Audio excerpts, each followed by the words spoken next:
Sam is in beautiful spring training land, Port St. Lucie, Florida. Sam said, which teams are you most uncertain about this year? Utah, Sam. I'm uncertain about Utah. We are going to Salt Lake City. I'm flying out there next Wednesday, tentatively, and we're gonna be out there for Florida versus Utah. That's our Week 1 game on the Once Upon a Saturday tour. Is Cam Rising going to start? I mean, that if you want to know if Jesse's a real person and you want to know what Jesse looks like, he's on your screen right now. That's him. That's not a twin. That's an identical twin of producer Jesse. But the difference is Jesse's healthy right now. I know. I played him in ping pong the other day. Cam Rising, we don't know. And we probably not going to know until warm-ups happen out there before that game next week. Cam Rising's status is everything for Utah. I don't trust him at quarterback behind him, especially because that's not the only injury concern they've had in that room. And so here's the problem. They don't ease into their schedule. Utah's a championship contender. Like, Utah's a fringe playoff contender. They're a Pac-12 championship contender.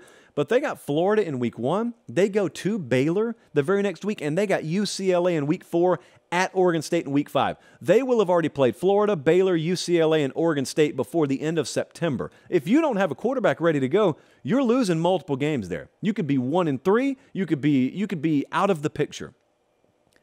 But also, you could be undefeated. And you could be right there in the midst of the playoff conversation, which we don't participate in because it's October, but a lot of people would be talking about it already by that point.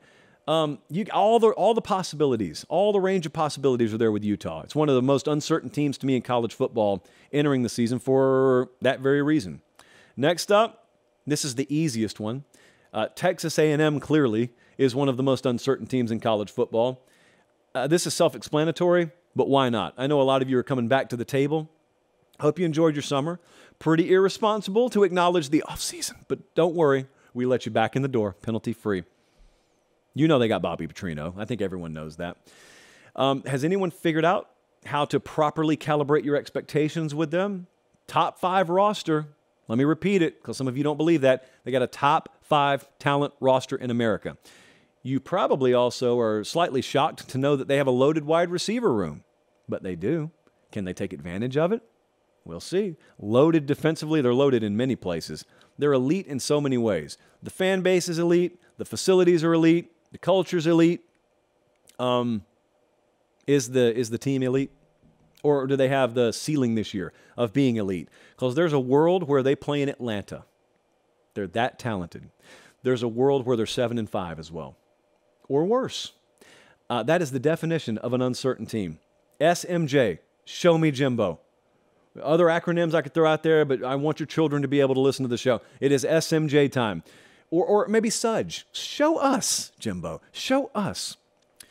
Wisconsin is a team that I want to talk to you about for a second, too.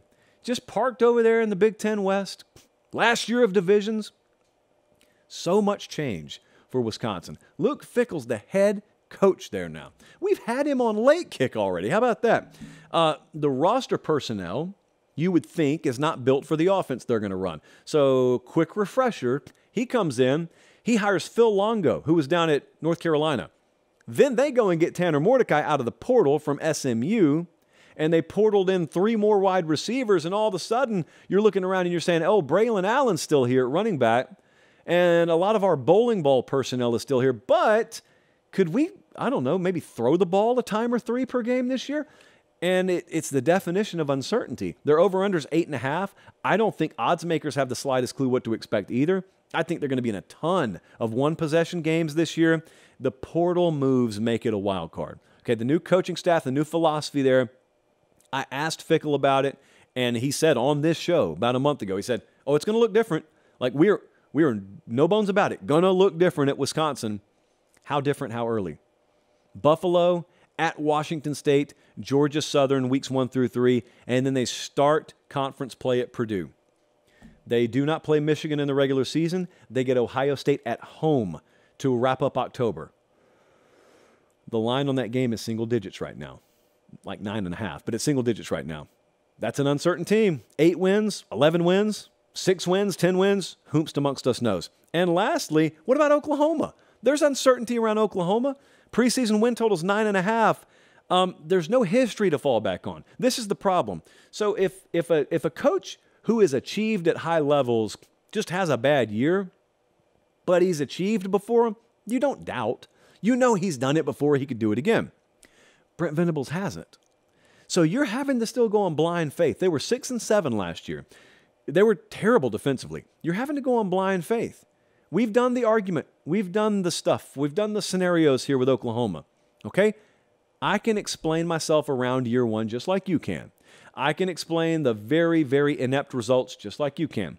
But we got to have faith. We got to George Michael our way through this because there is no fallback. There is no chapter 1, 2, and 3 that we can go back on as we're in chapter 6. And chapter 6 was terrible. But remember, chapter 1, 2, and 3, last year was chapter 1. Is chapter 2 going to be any better? They've recruited like it's going to be a lot better. They've portaled like it's going to be a lot better. The messaging sounds like it's going to be a lot better. Early returns from fall camp. If the media beat can get out off of each other's throats out there and actually cover the football program, it sounds good. It sounds good. I think it's going to be good. I also think that I could be wrong. And that's the kind of analysis I think that you have come to expect on this show. 11-1 is in the cards. 7-5 is in the cards. Oklahoma is a very, very uncertain property. They're a very uncertain team coming into this year.